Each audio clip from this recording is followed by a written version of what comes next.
নমস্কার বন্ধুরা, আমি ঝুমা। আমার চ্যানেলে সবাইকে স্বাগত। প্রতিদিনের মতন আজকেরও আরও একটা রেসিপি নিয়ে এসেছি বন্ধুরা আপনাদের সামনে। রেসিপিটি হলো সিলভার কাপ মাছ সর্ষে পোস্ত দিয়ে ভাপা। তা আমি কিভাবে ভাপা বানিয়েছি আপনাদের কাছে শেয়ার করেছি। অবশ্যই আপনারা প্রথম থেকে শেষ অবধি ভিডিওটি দেখবেন বন্ধুরা। অসাধারণ কিন্তু খেতে হয়েছে। আপনারাও এইভাবে বাড়িতে বানিয়ে খেয়ে দেখবেন। আশা করি আপনাদেরও ভালো লাগবে। ভালো লাগলে বন্ধুরা একটা লাইক, শেয়ার, কমেন্ট করতে ভুলবেন না। এখানে 8 পিস মাছ নিয়েছি। মাছের মধ্যে নুন দেব। এই মাছটা কিন্তু সিলভার কাপ, দেখুন। আর একটা পাতি লেবু অর্ধেক নিয়েছি, আমি রস দেব। দিয়ে ভালো করে আমি মেখে নেব। মেখে 10 মিনিট রেখে দেবো ঢেকে।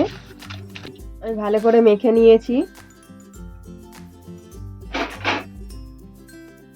আমি ঢেকে 10 মিনিট রেখে দেবো সাইডে। একটা আমি বাটি নিয়েছি। বাটির মধ্যে সাদা আর কালো সর্ষে আমি 2 চামচ নেব। 2 চামচ নিয়েছি। পোস্ত আমি 2 চামচ দেব।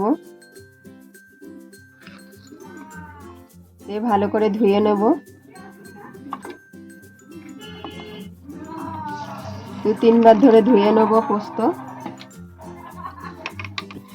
সর্ষেটা আমি ভালো করে ধুয়ে নিয়েছি। আমি একটা ছোট মিক্সার বাটি নেব, নিয়ে আমি দিয়ে দেব। আমি এখানে কিছু ছোট ছোট টুকরো করা নারকেল দিয়েছি। 5টা কাঁচা লঙ্কা দিয়েছি। 2 চামচ চালমগজ দিয়েছি।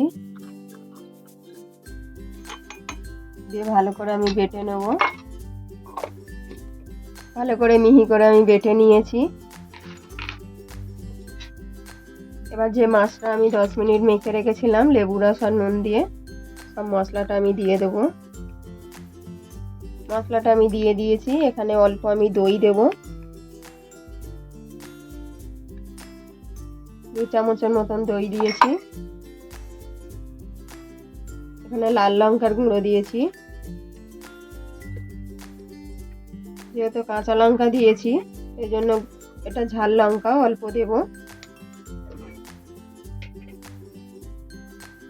অল্প করে নুন দেব, মাছে নুন দেওয়া আছে।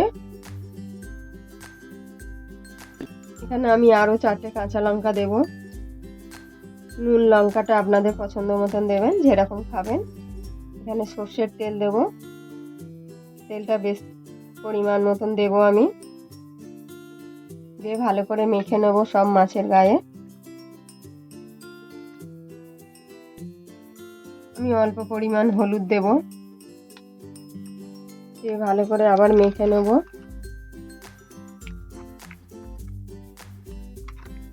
মাছটা আমার ভালো করে মাখা হয়ে গেছে। আমি একটা কৌটো নিয়েছি, টিফিন বক্স। টিফিন বক্সের তলায় আমি আগে একটু সর্ষের তেল দিয়ে নেব। এবার পরে মাছগুলো আমি আস্তে আস্তে দিয়ে দেবো কৌটোর মধ্যে।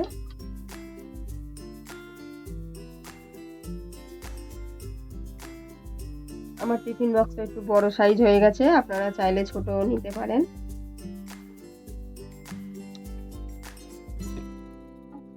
আমি যে মশলাটা মিক্সির জারে ছিল সেই মশলাটা ধুয়ে দিয়ে দিয়েছি। তলারটা আমি দেব না। দিয়ে ভালো করে হাত দিয়ে নাড়িয়ে দেবো।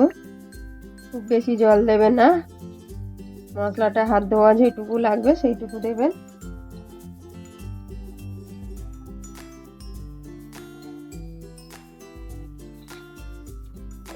উপর থেকে আরো একটু সর্ষের তেল দিয়ে দেবো।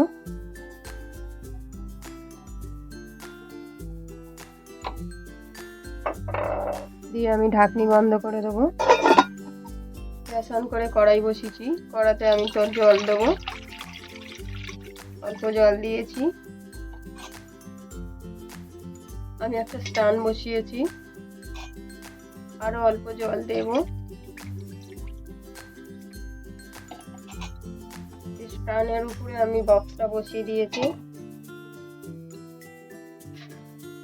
টিফিন বক্সটা কড়াতে বসিয়ে দিয়েছি। দিয়ে আমি উপর থেকে একটা ঢাকা দিয়ে দেবো। দিয়ে 15 মিনিটের জন্য আমি ভাপিয়ে নেব। আমি 20 মিনিট পর খুলছি। আমি গ্যাসটা বন্ধ করে দিয়েছি, কিছুক্ষণ ঠান্ডা হয়ে গেছে। আমি নামিয়ে নেব।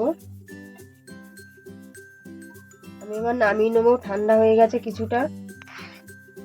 আমি ঢাকনিটা খুলে দেখে নেব বন্ধুরা, এখনো কিন্তু গরম আছে। দেখুন, দেখতে কিন্তু অসাধারণ লাগবে, সুন্দর একটা গন্ধ বেরাচ্ছে। আমি একটু চামচ দিয়ে তুলে দেখিয়ে দিচ্ছি যে কত সুন্দরভাবে হয়ে গেছে ভাপা। দেখুন বন্ধুরা, খুব সুন্দর গন্ধ বেরাচ্ছে, দেখেই কিন্তু খেতে ইচ্ছা করছে।